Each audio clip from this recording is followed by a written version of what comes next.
Screen पर आपको दो लोग दिखाई दे रहे होंगे जिन्होंने इंडियन कपड़े पहन रखे हैं, लेकिन सवाल है आखिर ये दोनों जा कहां रहे हैं। अब जैसे दोनों आगे बढ़ते हैं, एक काउंटर के पास रुक जाते हैं, वहां से टिकट लेते हैं, फिर आगे बढ़ते हैं। कुछ कदम और चलते हैं, तभी इनके सामने एक ऐसा नजारा आता है जिसे देखने के लिए दुनिया के कोने कोने से लोग आते हैं। जी हाँ दोस्तों, ये पहुंच चुके हैं ताजमहल।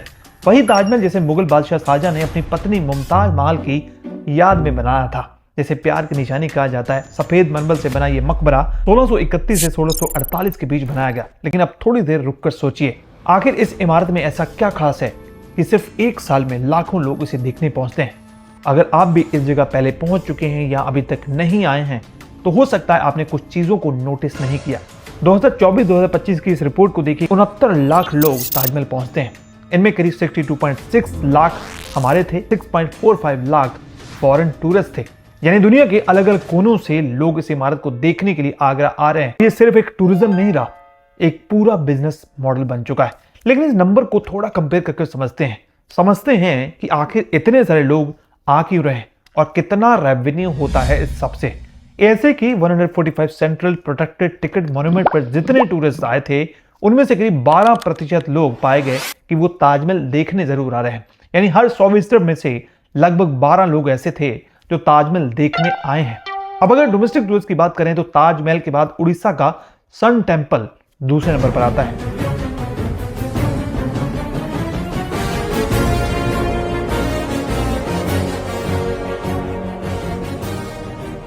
$35.7 लाख विजिटर वहां पहुंचते हैं और दिल्ली का कुतुब मीनार तीसरे पर 32 लाख विजिटर के जाता है।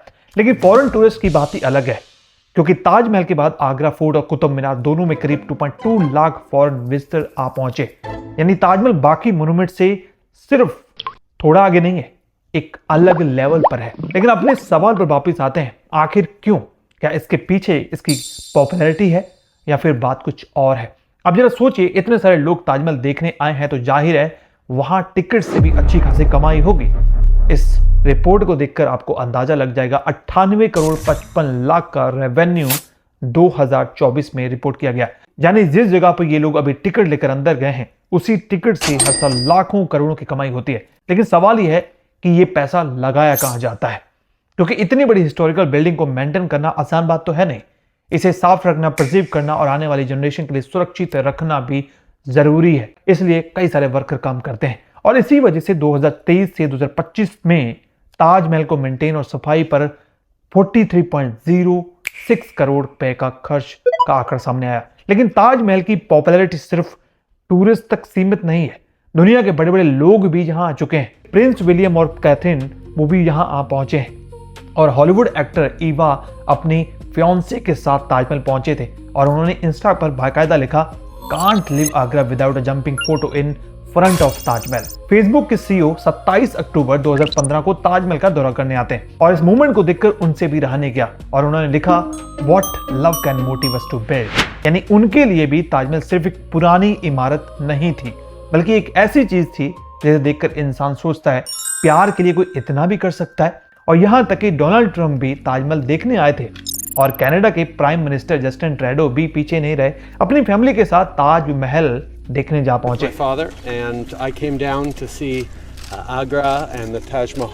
ताजमहल ने सिर्फ टूरिस्ट और सेलिब्रिटीज को इंस्पायर नहीं किया, बल्कि आम जिंदगी में भी इसका प्रभाव पड़ा है। एक व्यक्ति ने अपनी पत्नी के लिए ताजमहल से इंस्पायर होकर पूरा का पूरा उसी तरह का घर बनवा दिया। बिल्कुल ताजमहल जैसा लग रहा है यार इनका घर। मेरे फादर ने मेरी मदर के लिए बनाया था, ऐसी स्टोरी वो सबको बताते हैं, लव स्टोरी। तो आखिर इस सफेद मरमर की इमारत में ऐसा क्या है? क्या इसके पीछे इसकी खूबसूरती इसे खास बनाती है? क्या इसकी हिस्ट्री इसके पीछे एक वजह है, या फिर शाहजहां और मुमताज की कहानी इसे बाकी मूवमेंट से अलग बनाती है? या इसके पीछे कुछ ऐसे सवाल हैं जिनकी वजह से ताजमहल आज भी कंट्रोवर्सी में रहता है? क्योंकि इस पूरी कहानी में हम दो सवालों पर बात करेंगे, इनके बारे में शायद बहुत कम लोग जानते हैं। पहला यह है कि ताजमहल में मौजूद 22 बंद दरवाजों के पीछे आखिर क्या राज छिपा है? नहीं, सोशल मीडिया पे, मोबाइल पे नहीं, फिर असल में। और दूसरा, ताजमहल क्या हिंदुओं का मंदिर है? मैं सच्चाई जानना चाहता हूँ। ये दोस्तों ऐसे सवाल हैं जिनको लेकर अलग अलग दावे हैं और कंट्रोवर्सी हमेशा ही सामने आती रही है और विवाद होता रहा है। लेकिन पहले यह समझना होगा कि ये दोनों आखिर ताजमहल के अंदर क्या देखने आ रहे हैं, या फिर यूं कहूं कि लाखों लोग जिनका मैंने आंकड़ा दिया है ताजमहल के अंदर क्या देखने आते हैं। क्या आपको पता है कि ताजमहल बनवाने के पीछे सिर्फ शाहजहां का आइडिया नहीं था। ताजमहल की ऑफिशियल वेबसाइट पर दर्ज एक कहानी भी है इसके पीछे। मुमताज महल ने शाहजहां से 4 वादे लिए थे। इनमें पहला वादा था कि उनकी याद में ताजमहल बनवाया जाए, यानी जिस इमारत को आज हम सामने देख रहे हैं उससे जुड़ी एक कहानी ये भी कहती है कि इसकी शुरुआत मुमताज की आखिरी इच्छा से हुई थी। अब जैसे दोनों ताजमहल की तरफ बढ़ते हैं, सामने रिफ्लेक्टिव पूल आपको दिखाई दे रहा होगा। अब देखिए ताजमहल के सामने ये नीला नीला पानी, इसका क्या मतलब है? क्या ये खूबसूरती के लिए लगाया गया है? ताजमहल के गार्डन की प्लानिंग में पानी का भी खास रोल था, जिससे होता गया कि ताजमहल की रिफ्लेक्शन दिखाई देती है और पूरा चारबाग डिजाइन तैयार होता है। अब जैसे दोस्तों ये आगे बढ़ते हैं, ताजमहल के सामने रुक जाते हैं और फिर दोनों अपनी तस्वीरें खींचते हैं। लेकिन जरा सोचिए, इन दोनों की तरह हर दिन कितने सारे लोग ताजमहल आते हैं और अपनी तस्वीरें खींचते होंगे। इन तस्वीरों के पीछे कितने लोगों की रोजी रोटी चलती होगी। एक रिपोर्ट के मुताबिक 2020 के आसपास आगरा के मोन्यूमेंट पर करीब 650 लाइसेंस्ड फोटोग्राफर रहते हैं। वहीं एक दूसरी रिपोर्ट में आगरा में 1000 से ज्यादा फोटोग्राफर्स और करीब 3500 गाइड्स का जिक्र मिलता है। और सिर्फ फोटोग्राफर्स ही नहीं, टूरिज्म गिल्ड आगरा के वाइस प्रेसिडेंट राजीव सक्सेना ने बताया कि आगरा में हर 10 में से करीब 2 लोगों की रोजी रोटी टूरिज्म से सीधे या इनडायरेक्टली कहीं ना कहीं जुड़ी है। इसमें फोटोग्राफर और गाइडर्स के अलावा ड्राइवर और हैंडीक्राफ्ट वर्कर और दूसरे टूरिज्म वर्कर भी शामिल हैं। और फोटोग्राफर के लिए तो ये सिर्फ एक छोटा मोटा काम भी नहीं है। ताजमहल में फोटोग्राफी करने वाले मदन मोहन करीब 40 साल से इस प्रोफेशन में है, यानी पीढ़ी दर पीढ़ी उनके बच्चे भी ये काम कर रहे हैं। Sir good morning sir, good morning ma'am. Only in 300 rupees complete view of Taj Mahal, full story, a whole knowledge about Taj Mahal. लेकिन स्मार्टफोन और सेल्फी कल्चर आने के बाद टूरिस्ट की फोटोग्राफर पर डिपेंडेंस थोड़ी कम हो गई है। एक फोटोग्राफर रोहित अरोरा ने बताया कि कोविड के टाइम पर ताजमहल बंद होने पर उनकी कमाई 0 हो गई थी, कि नॉर्मल टाइम में उनकी कमाई 25,000 महीना हुआ करती थी। यानी ये तस्वीरें जो हमारे सामने सिर्फ एक छोटी सी तस्वीर लग रही है, किसी के लिए ये उसकी पूरी रोजी रोटी थी। और सबसे इंटरेस्टिंग बात यह है कि आगे जब हम ताजमहल के उन 22 बंद दरवाजों की कहानी तक पहुंचेंगे, तब एक फिल्म में इसी प्रोफेशन को लेकर एक डायलॉग सुनने को मिलता है। वाकई ताजमहल शाहजहां ने बनवाया था। I mean, some historians claim that it was not built by Shahjahan. देखो, फिल्म ताजो महल जो रिलीज होती है, परवेश रावल का जो कैरेक्टर उसमें दिखाया गया है, जो फोटोग्राफी करते हैं और अपने बेटे तक को इस काम में लगाते हैं, जिससे उनकी रोजी रोटी चलती है। लेकिन इस डायलॉग और 22 बंद दरवाजों की कहानी पर हम थोड़ी देर पर वापस आएंगे। अभी देखना पड़ेगा कि ताजमहल के अंदर ये दोनों क्या देख रहे हैं। अब दोस्तों, जैसे दोनों सीढ़ियां चढ़कर ऊपर पहुंचते हैं, आगे इनको सफेद संगमरमर से बनी एक विशाल इमारत दिखाई देती है। अब दूर से देखने पर आपको लगेगा कि ये एक बस खूबसूरत इमारत है। अब देखिए इसमें हुआ क्या था, अलग अलग जगहों से कारीगर को बुलाया गया, उनसे मेहनत ली गई और इस पूरी इमारत को तैयार किया गया। करीब 20,000 वर्कर की लेबर फोर्स इस काम में लगाई गई। अब ये लोग सिर्फ एक जगह के नहीं थे, उत्तर भारत के अलग अलग हिस्सों से इनको लाया गया था। बुखारा से स्कल्पचर्स, सीरिया, प्रेजीरिया से कैलीग्राफर और साउथ इंडिया से इंजीनियर और स्टोन कल्टर्स तक को बुलाया गया था। यानी जहां जिस तरह की कला की जरूरत थी, वहीं से उस काम के लिए स्पेशलिस्ट को लाया गया था उस टाइम में। यहां तक कि इनके पास एक ऐसा स्पेशलिस्ट था जो सिर्फ मार्बल के फूल काम करता था। यानी आज आप ताजमहल की दीवारों पर जो इतने खूबसूरत मार्बल के फूल और डिजाइन देखते हैं, इनके पीछे भी अलग अलग कारीगरों की एक खास कला थी। यानी ताजमहल बनाने वाली टीम में हर काम करने वाला इंसान अपने आप में एक स्पेशलिस्ट था।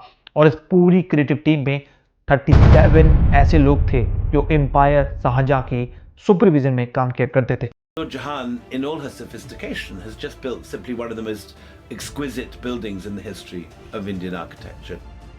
This marvel in white was Nur Jahan's tribute to her parents, a building that would inspire the designers of the Taj Mahal. अब जरा इस बिल्डिंग को थोड़ा सा ध्यान से देखेंगे।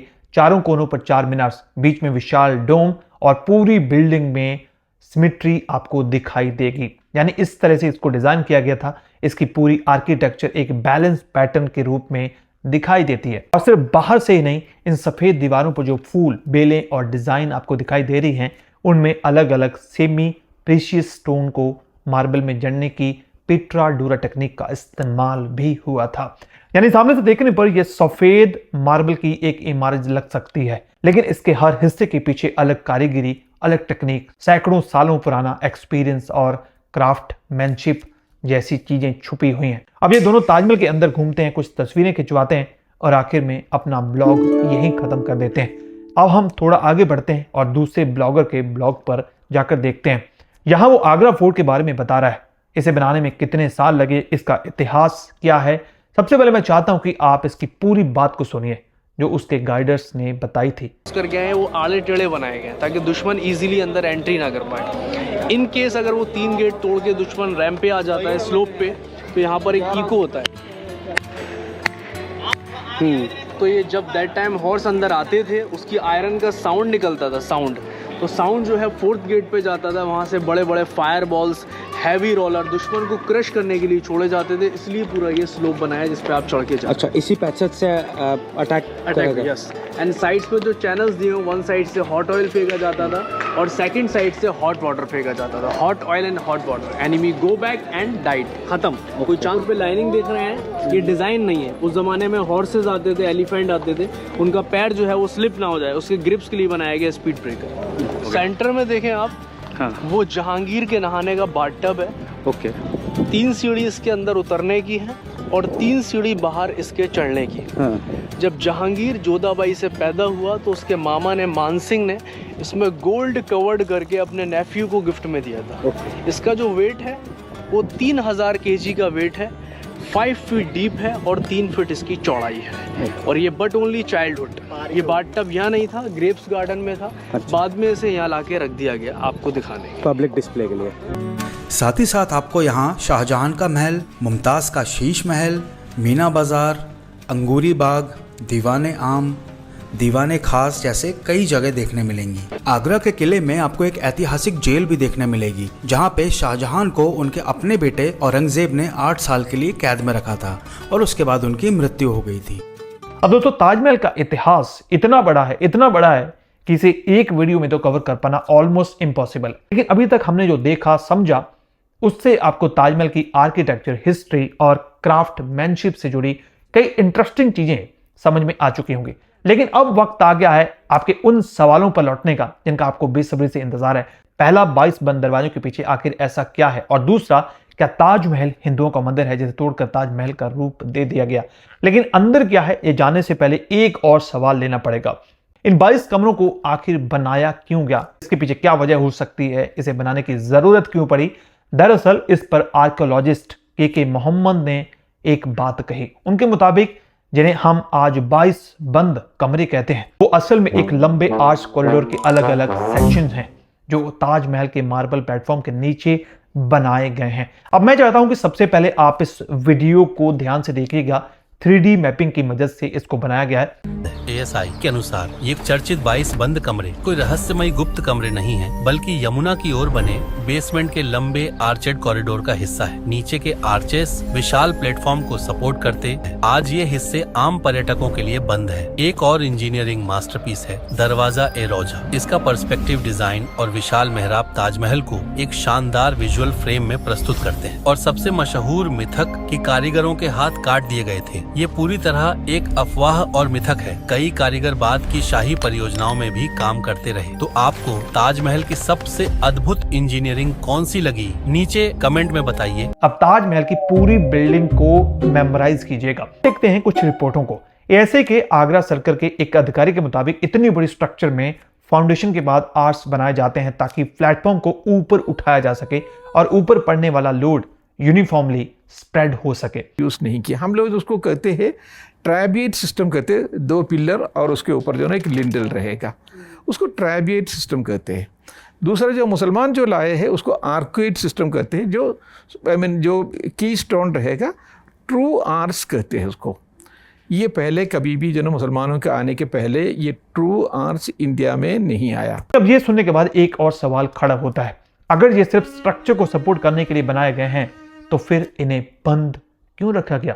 और इससे भी बड़ा सवाल यह है, अगर ये बंद हैं तो इनके अंदर आखिर है क्या। यही वो सवाल है जिसने सालों से ताजमहल को लेकर लोगों की क्यूरियोसिटी और कंट्रोवर्सी दोनों को जिंदा रखा है। बहुत सारे लोग इस पर अपनी अपनी थ्योरीज देते हैं। कोई कहता है कि अंदर कुछ ऐसा है जिसे छिपाया जा रहा है, और इसी सवाल को द ताजो स्टोरी जैसी फिल्म में भी उठाया गया है कि क्या था उन कमरों में जो रातों रात दीवारों में चुनवा दिए, क्या था। अब फिल्म में एक और सवाल इसके बाद उठाया जाता है की तस्वीर है जो पिनेकल कहते हैं। इस पिनेकल को आप देखेंगे तो उसमें आपको कलश, नारियल और आम के पत्ते दिखेंगे, और शिवजी के माथे पे विराजमान अर्धचंद्र भी दिखेगा। ये सारी चीजें आपको एक त्रिशूल जैसी दिखेगी। ताजमहल के इस गुंबद के ऊपर जो शेप आपको दिखाई देती है वो मंदिर के त्रिशूल जैसी क्यों लगती है, ये फिल्म में सवाल उठा है और इसी को लेकर बहुत सारी कंट्रोवर्सी हुई है। गुंबद के सबसे ऊपर जो फिनाइल आपको लगा हुआ दिख रहा है वो ताजमहल के डिजाइन का एक इंपॉर्टेंट हिस्सा माना जाता है। इसका ओरिजिनल फिनाइल गोल्ड का बना था, जिसे बाद में 19th सेंचुरी की शुरुआत में गिल्ड ब्रॉन्ज की कॉपी से रिप्लेस कर लिया गया। और इंटरेस्टिंग बात यह है कि इस फिनाइल में ट्रिजियन और हिंदू डेकोरेटिव एलिमेंट का कॉम्बिनेशन दिखाई देता है। अगर आप इसको ध्यान से देखेंगे तो ऊपर इसके चांद बना हुआ है जो इस्लामिक आर्किटेक्चर में इस्तेमाल होने वाला एक कॉमन मोटिफ है। यही बात के मोहम्मद ने भी कही थी। अगर आप के मोहम्मद के बारे में नहीं जानते तो वो एक आर्कियोलॉजिस्ट हैं जो काफी सारे मंदिरों पर काम कर चुके हैं। I am a student of archaeology, I am a student of architecture, और जो ना पूरे की पूरा मेडिवल आर्किटेक्चर भी है, एंशिएंट इंडियन आर्किटेक्चर भी है। एंशिएंट इंडिया में कोई भी ऐसी मंदिर बताइएगा जिसमें आर्च हो, कोई भी एक मंदिर इंडिया में। आर्च मतलब ऐसे गोल गुंबद नहीं, वो तो डोम है। हाँ, मेहराब की बात कर रहे हैं। मेहराब की जो ना वो अच्छा, हाँ। आर्च कभी भी हम लोग यूज़ नहीं किया। हम लोग उसको कहते हैं ट्रायबिएट सिस्टम कहते हैं, 2 पिलर और उसके ऊपर जो ना एक लिंडल रहेगा, उसको ट्रायबिएट सिस्टम कहते हैं। दूसरा जो मुसलमान जो लाए हैं उसको आर्कोइड सिस्टम कहते हैं, जो जो की स्टोन रहेगा, ट्रू आर्च कहते हैं उसको। ये पहले कभी भी जो ना मुसलमानों के आने के पहले ये ट्रू आर्च इंडिया में नहीं आया। लेकिन जब इस चांद और नीचे के फिनाल को एक साथ देखते हैं तो इसकी पूरी शेप कुछ हद तक त्रिशूल जैसी दिखाई देती है, जो traditional Hindu symbol of Shiva की याद दिलाती है।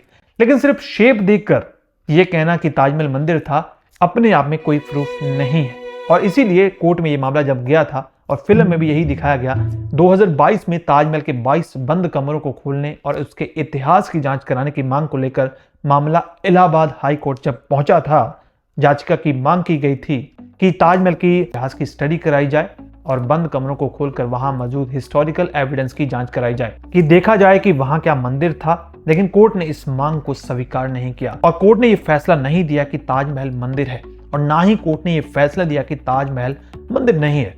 कोर्ट ने बस इतना कहा कि इस तरह के हिस्टोरिकल क्वेश्चंस का फैसला अदालत के जरिए नहीं किया जा सकता। नतीजे पर पहुंची है कि ताजमहल सिर्फ एक इमारत ही नहीं बल्कि विश्व धरोहर है। इसीलिए दोनों पक्षों के दस्तावेजों को ठीक से निरीक्षण करने के बाद ही कोर्ट किसी फैसले तक पहुंच सकती है। इसीलिए कोर्ट ताजमहल पर फैसला सुरक्षित रखने का ऑर्डर देती है। Order to keep the verdict on the Taj Mahal reserved.